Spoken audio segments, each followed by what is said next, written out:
حضرت سیدنا شیخ عبد القادر جیلانی، جیسا کہ شروع میں بتا چکا ہوں کہ اس خاندان کے ہیں، کتنا اعلیٰ خاندان ہے، وہ شرافتیں، وہ نجابتیں، وہ کمالات، وہ سارے آپ کی ذات کے اندر موجود، اور آپ بغداد کی طرف جا رہے ہیں علم حاصل کرنے۔ بغداد پہنچ گئے، اس زمانے کا دارالخلافہ، آپ نے علم حاصل کیا، آپ نے عربی زبان و ادب کو اس زمانے کے جو سب سے بڑے ماہر لسانیات تھے، عربی جاننے والے تھے، ان سے عربی حاصل کی، آپ نے فقہ کی تعلیم حاصل کی،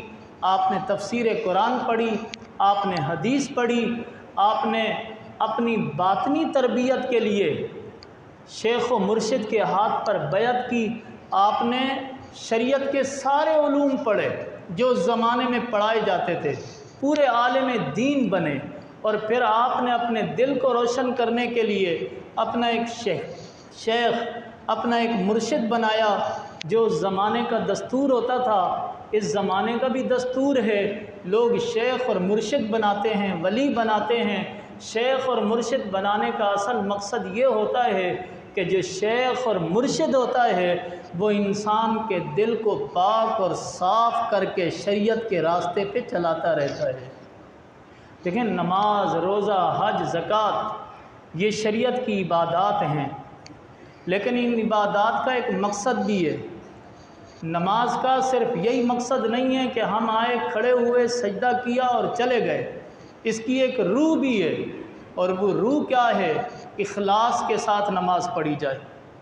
اخلاص کے ساتھ، اللہ کو راضی کرنے کے لیے، دل میں ریاکاری نہ ہو، یہ دکھاوا نہ ہو کہ مجھے فلاں دیکھ رہا ہے، فلاں دیکھ رہا ہے۔ اگر دل میں ایک تنکے کے برابر بھی ریاکاری آ گئی تو جتنی عبادت میں یہ ریاکاری آئے گی، اللہ تعالیٰ قیامت کے دن اس عبادت کو قبول نہیں فرمائے گا، فرمائے گا تم شرک کر کے آئے ہو۔ جی ہاں، شرک کی دو قسمیں ہیں، ایک شرک فی العبادت، اللہ کی عبادت میں کسی کو شریک کرنا، اللہ کے علاوہ کسی کو معبود سمجھنا، ایک یہ شرک ہے، اور ایک شرک فی العمل ہے کہ آپ خالص اللہ کی رضا کے لیے عمل نہ کریں، بلکہ کسی کو دکھانے کے لیے بھی کریں، کہ کوئی آپ کو نمازی کہے، کوئی آپ کو حاجی کہے، کوئی آپ کو سخی کہے، کوئی آپ کو کہے کہ تہجد گزار ہے، صبح صبح مسجد جا رہا ہوتا ہے۔ اگر دل میں یہ کیفیت ہو گئی تو یہ شرک فی العمل ہے، اور اللہ ایسی عبادات کو بھی قبول نہیں کرتا۔ اور قرآن مجید فرقان حمید نے ایک مقام پہ کہا، ان الصلاۃ تنہی عن الفحشاء والمنکر، نماز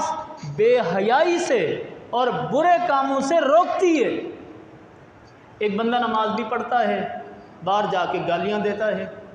جھوٹ بولتا ہے، غیبت کرتا ہے، بے حیائی کرتا ہے، تو نماز تو پڑھی،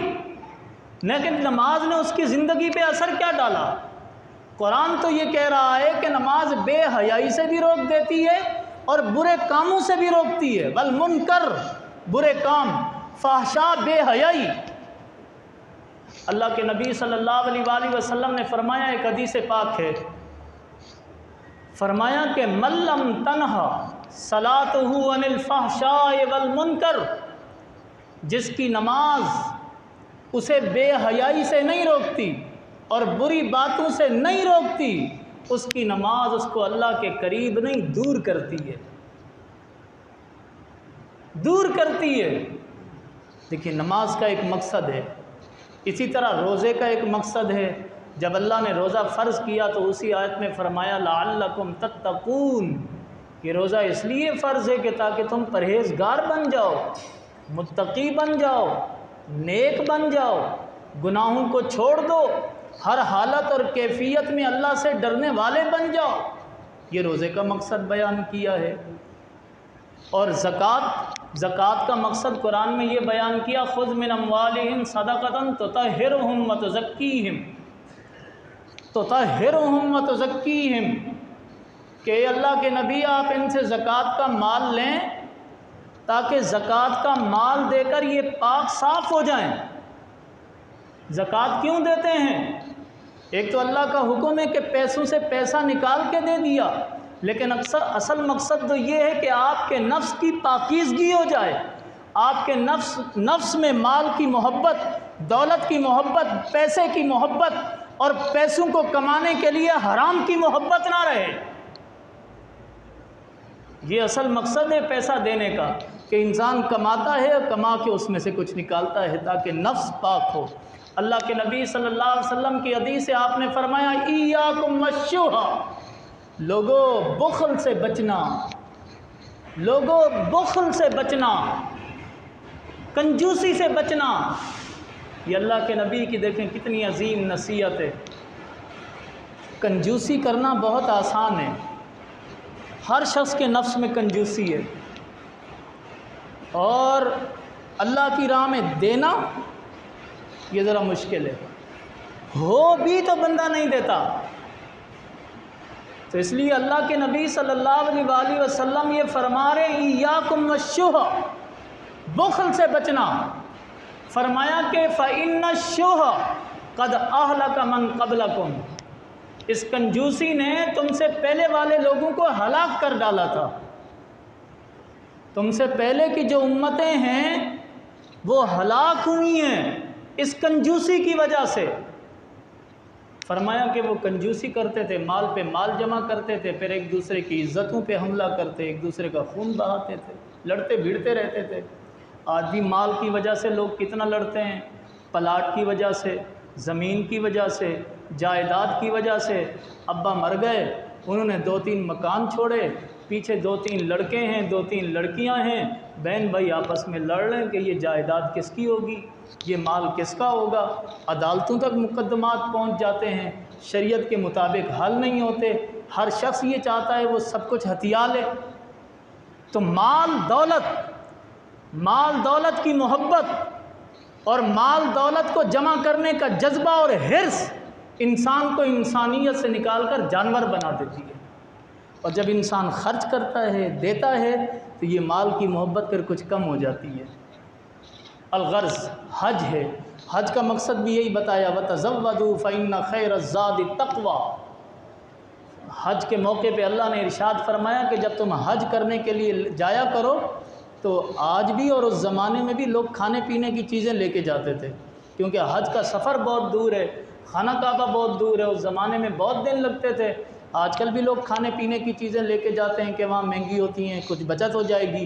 اللہ تعالیٰ نے کہا یہ لے کے تو جاؤ،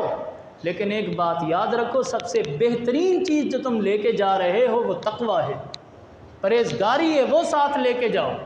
ایک مقام پہ فرمایا فمن فرض فیہن الحج فلا رفث ولا فسوق ولا جدال فی الحج، جس پر حج فرض ہو جائے اور وہ حج کرنے کا ارادہ کرے تو اسے چاہیے کہ دوران حج کوئی جنسی بات نہ کرے، جماع کی بات نہ کرے، فلا رفث ولا فسوق، گالم گلوچ نہ کرے، ولا جدال فی الحج، اور حج میں جھگڑا نہ کرے۔ کتنی بہترین باتیں ہیں جو انسان کو متقی بناتی ہیں۔ حضرت سیدنا شیخ عبد القادر جیلانی رحمۃ اللہ تعالی علیہ جب بغداد میں آئے تو آپ نے ایک شیخ بنایا تاکہ آپ تقوی کے اعلیٰ مدارج پہ فائز ہوں، تاکہ آپ اللہ کو راضی کریں، آپ کا دل روشن ہو، آپ کا باطن روشن ہو۔ اور اس شیخ نے آپ کو مجاہدات کروائے، آپ کو عبادات کروائیں، آپ کو ریاضتیں کروائیں۔ آپ نے عبادات، ریاضات، علم حاصل کر کے بہت بڑا مقام حاصل کیا۔